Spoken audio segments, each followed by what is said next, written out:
So let's move on with the practice. It's another day, so we're going to move into where we left off last time. So we're going to introduce you to Chaturanga Dandasana.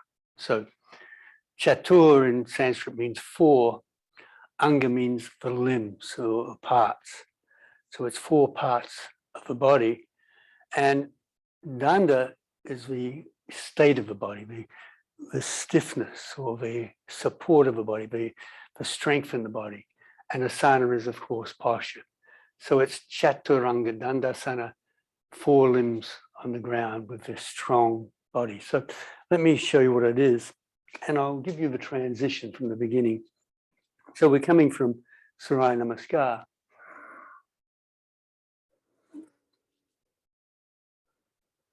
And then from this position, we place the hands and we jump back. And generally, I like to come to plank pose first, and then I'll move slightly forward. So I'm going to bring my shoulders just past the fingers. And this is going to allow me to lower into the correct position of Chaturanga. So, of course, I just did all that without breathing. So be aware you need to do it with breath. But just again, to revise that, the movement is coming to plank pose and then moving slightly forward so that I lower down and come in the correct position. If I don't move forward and I just lower, then my shoulders go too far forward and I mess my neck up. I become all crunched. And this is a natural reaction to what the body's going to do. So always that slight movement forward. The other variation that you can do, which is what I did when I was much younger, was just straight into Chaturanga. Or if you're not ready to do that, you can step back, come slightly forward and lower down. So they're the positions of going into it.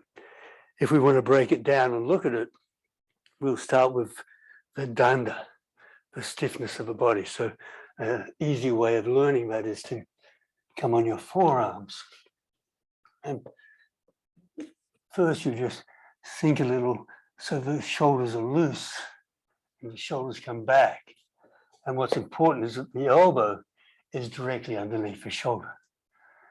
The body itself is now going to become the staff or the strength, but we don't want to tighten muscles to it. We want the body to be reaching back. So the idea is we're creating a length in the muscle that reaches back. So we're just reaching the heels back, and then the thighs will lift up. And yet there's relaxation, there's no stiffness. I don't want to be tightening muscles and I can't move. There has to be relaxation. Then once the shoulders in position, the legs are active, I'll make sure I've lifted the middle down. I lift the heart. And so I'm at the same, my head is at the same height as my shoulders or in line with the shoulders. Then all I need to do is lift my lower down or lift near the navel, just lift up and remain there. So this is the danda, just the lifting here. And the body will lift. Tailbone is going down, and this would give me a good position to be in. Of course, it's a little more difficult than that, but that's a good way to start to learn how to get the correct position of your body. Actually, we're going to do it from here. And you notice that I'm bringing my hands underneath my elbows.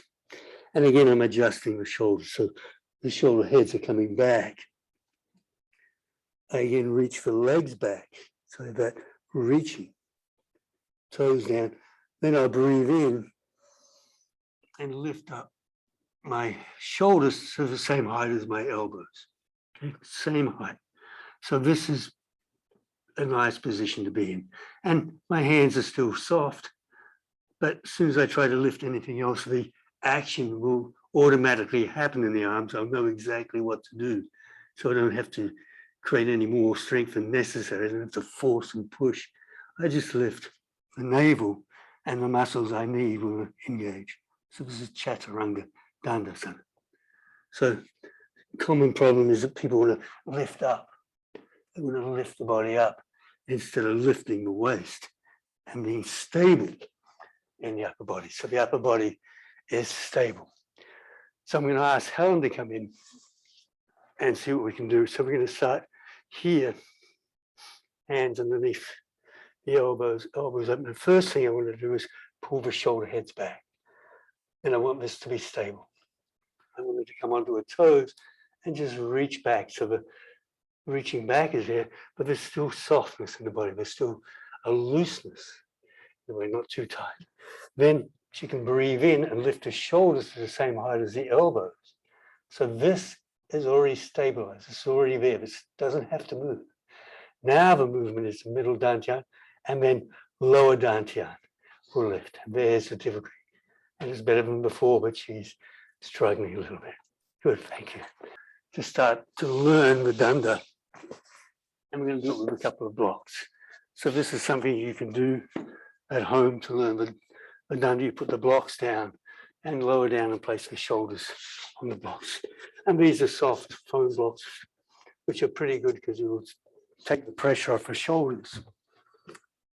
Then the toes are rolled over.